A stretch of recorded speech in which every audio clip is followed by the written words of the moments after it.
Tommy, and have you ever wondered how electives were picked? Today, I am with Mr. T, and I will be teaching you how to pick electives.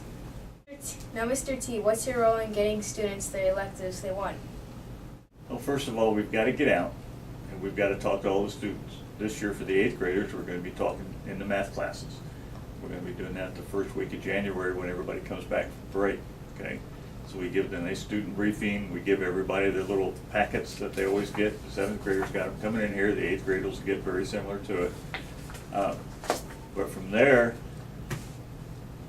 once that's done and all the students turn in their elective choices, then what we have to do at that point is start manually putting in all what we call the request that the students have submitted. That means we try to get the 4 semesters of electives that they have, whether they chose year-long classes, semester classes, just so we can end up with 4 semesters of classes that they've requested. And we put in anything else that they've put down as alternates for them. Is anybody else involved with getting the electives done or helping you?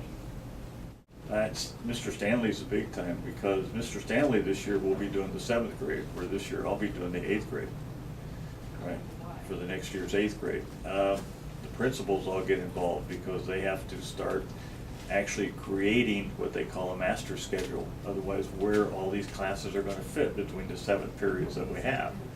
Right, and it's interesting when they do that because it never comes out the same from year to year. A lot of it depends on how many students are requesting what classes.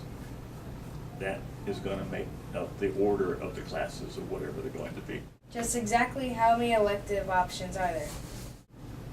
Well, from last count and right now, and we can't ever tell for sure what it's going to be yet because there haven't been any final decisions yet this year. But right now there's 22 for 7th graders and 23 for 8th graders. That's an awful lot of things to choose from. Do students always get their first choice in picking electives? Their first choice? I wish students could always get their first choice, but that's not always going to happen because a lot of times it depends on what they're choosing and how it does fit in that full scheme of that master schedule. Sometimes it works, sometimes it doesn't. What happens if they don't get their first choice in electives?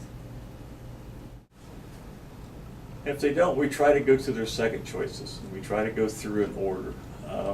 Possibly the way we're going to be selecting them next year, they won't have to actually put down a number to show what category they want it, whether they want that as their first choice, second choice, third choice. It's going to be up to the student to do that or not. But if they do, we'll try to go through their order of request. If I can't get them the first, we'll try for the second. Students get their first choices? I think the vast majority of students really do get their first choice. A lot of times you see some pretty ridiculous choices when they're putting down. You know, somebody who is getting F's across the board in their classes, they're trying to take Chinese 2 or something. You know, this is not something that we're going to be allowed to have. Okay. This is Tommy Lonnie signing out.